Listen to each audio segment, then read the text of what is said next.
Love ain't blind. Love ain't never been blind.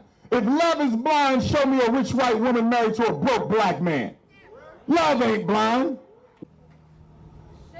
African fundamentalism says we must be for ourselves and we should not apologize for being for ourselves. African fundamentalism is based on the premise that God knew exactly what God was doing when God made you an African. No excuses, no apologies. Brothers and sisters, we also believe that we must have independent black political parties and unions. We don't do Democrats and Republicans because both of them are white. The Democratic Party is a white racist organization. The Republican Party is a white racist organization. I had a Negro tell me the other day, Kamala Harris might be the next president if Joe Biden doesn't run for a second term. Isn't that good, Dr. Umar? I said, have you not learned from Obama? You still got this belief in a black savior in the White House. Kamala Harris, even if she becomes the first woman president in American history, won't do nothing for black folks. Can't do nothing for black folks. Ain't interested in doing nothing for black folks. This black woman has the chance of being the first woman to sit in the Oval Office, and you think she's going to throw it away for African liberation? Who taught you that? Negroes don't sell out the white folks their whole life and then come back home to the community. She invested her whole life. Obama invested his whole life into being accepted by white folks. They're not going to turn around and help you. Why can't you accept the reality of the situation? But more importantly, why do you care if the president is black anyway? Does it make a difference if a white country has a black president? Does it make a difference if a white country has a black president? If Dr. Umar is the CEO of a white company, what difference do it make?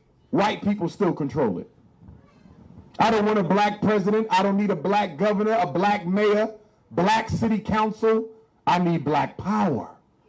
And we keep on confusing black power with blacks in privileged positions. A token Negro has nothing to do with the formula for black power. Black power is born of the grassroots and it grows up. It ain't born from the top down, it's born from the bottom up. I could care less if I ever seen another black elected official. I don't care because they become distractions. Not only is the black politician a distraction, the black preacher is a distraction.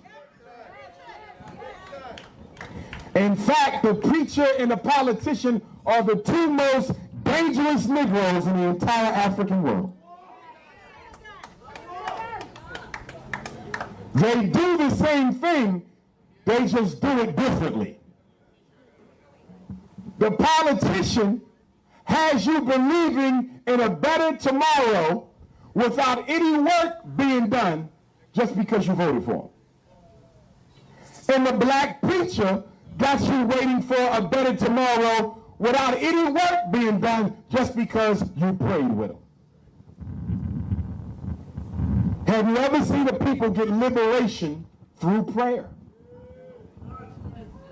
Prayer may help fuel your liberation. Prayer might energize your liberation. Prayer might inspire your liberation, but the work of liberation is done with your own hands. All you have to do is give every black boy in St. Croix a black male teacher.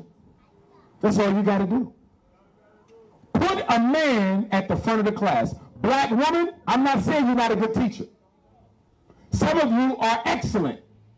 But for black women or white women who don't know how to interact with the black boy, give them a black man. But they don't want to do that. If you want to kill the mice, you have to find where the mice lay the eggs. If you want to kill the bees, you have to find the beehive. If you want to kill the birds, you got to destroy the bird nests. And if you want to destroy and exterminate African people, you must destroy the black family. Multiculturalism is an attack on the black family, and interracial dating is an attack on the black family. Have you been paying attention to all the commercials on television lately? Why you don't see black on black love on TV no more? If it's heterosexual, it gotta be interracial. Why? Because they want to condition the girls to leave the little black boys alone. They no good. They want to condition the boys, leave the little black girls alone. They no good. And they feel that if we can get one generation of black children, just one, we won't have to worry about no more black children being born in the world. This is population control. Without education, every black child is at risk of being a coon. Every black child is at risk of being another Negro. Every black child is at risk of being another Barack Obama.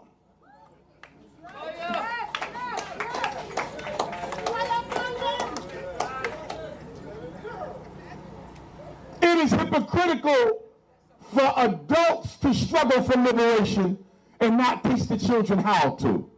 It is hypocritical for us as adults to plot and plan a Pan-African liberation plan, but don't teach it to the children. Because one day we die. Whether we die tomorrow or next year or 50 years from now, you will die. And if you have not prepared your children in the art of struggling for African independence, your work was a waste of time. There's nothing worse than a freedom fighter whose children don't do no freedom fighting. There's nothing worse than a conscious black African queen whose king is a coon. There's nothing worse than a black man who claims to love Africa, but his wife is in love with everything white people make at the store.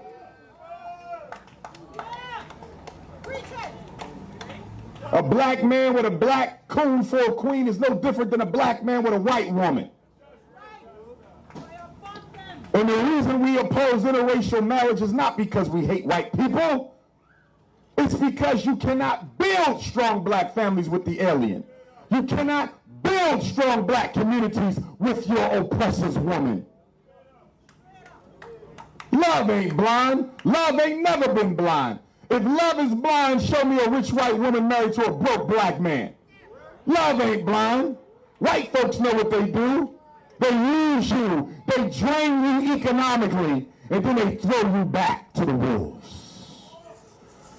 How many black women married white men who used them for their minority business loan status, for their black woman's business loan status, and then after the white man uses his black wife to build his economic empire, he leaves her for a white woman.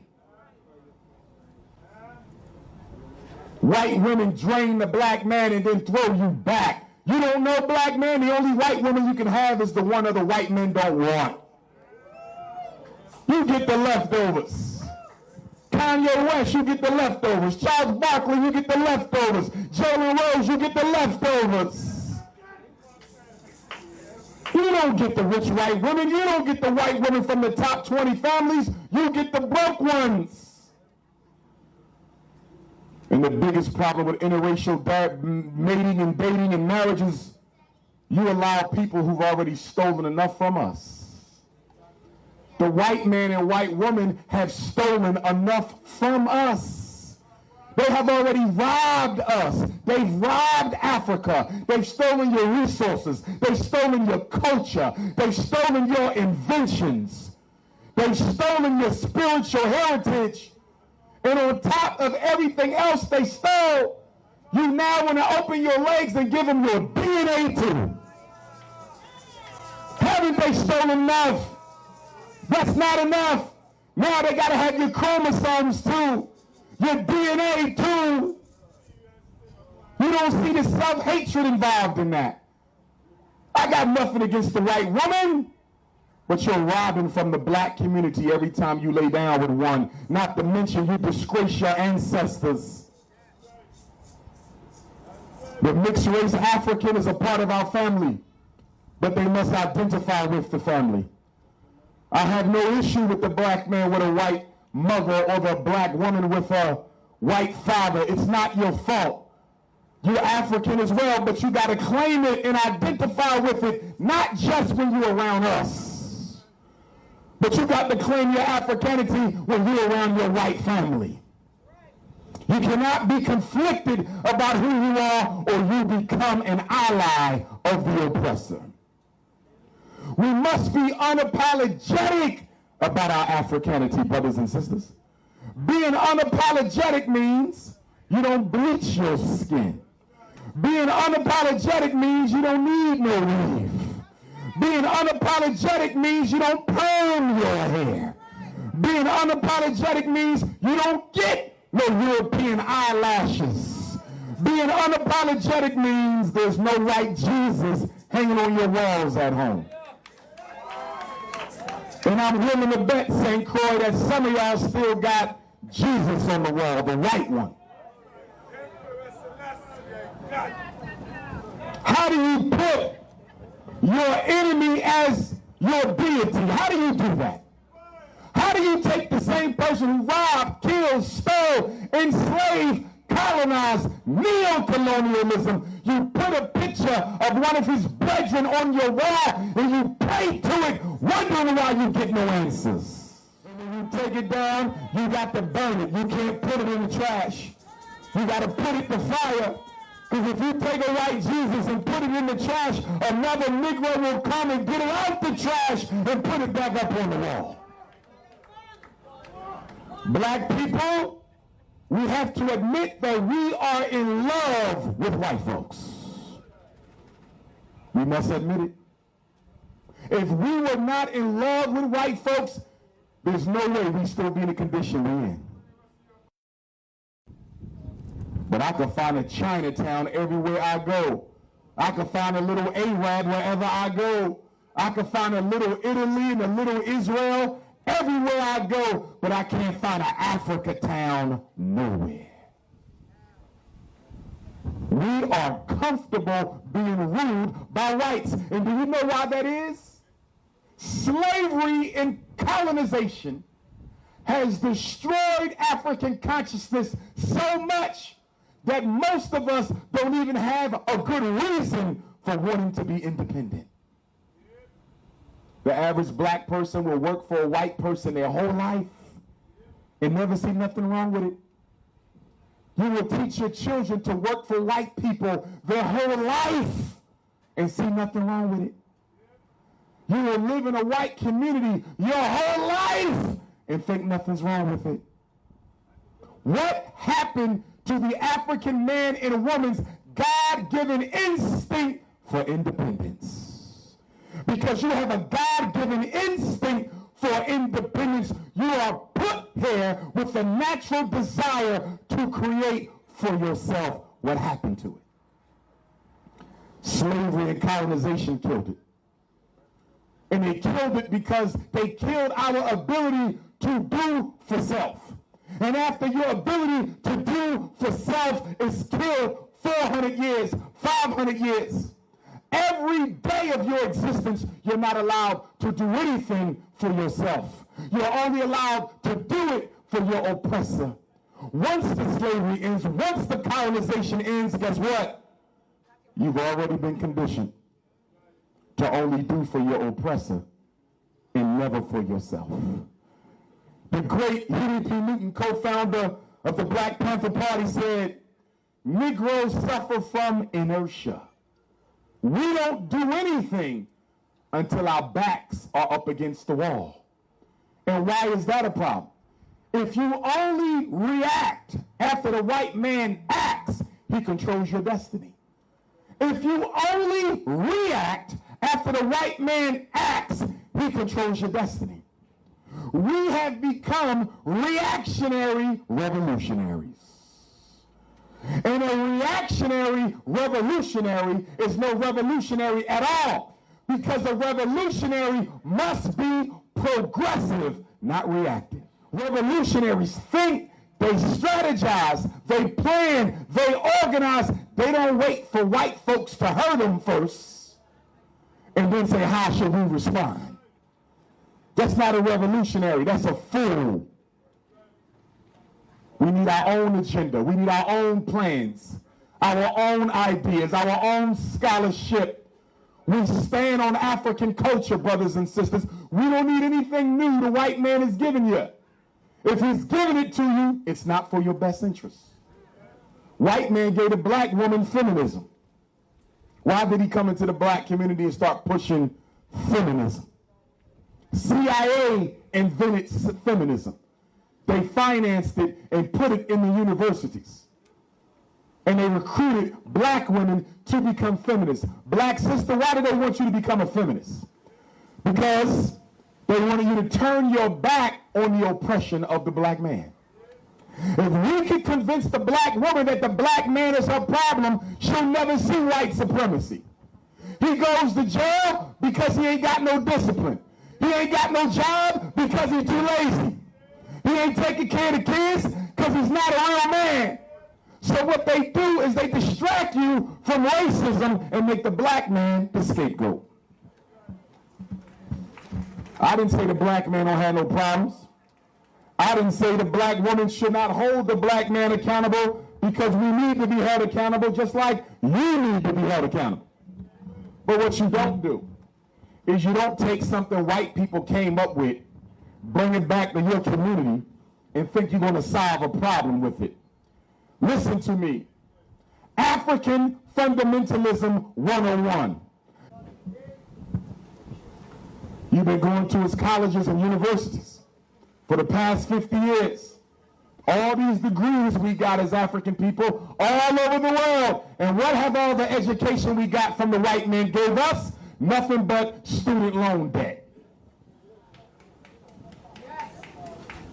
Nothing he's given you has helped you yet, and never will. Then he comes in and he says, be a multiculturalist. Don't be no Pan-Africanist. It's not about black people. It's about everybody. Only problem with multiculturalism is it negates the role that everybody played in your slavery. It negates the role that everybody played in your colonialism. It negates the role that everybody is playing in the resource rape of St. Croix today. You want me to celebrate the Arab, but the Arab is robbing me blind. You want me to celebrate the white man, but the white man controls the economy of my island. Multiculturalism for whose benefit? How do black children benefit worshiping people who don't like them?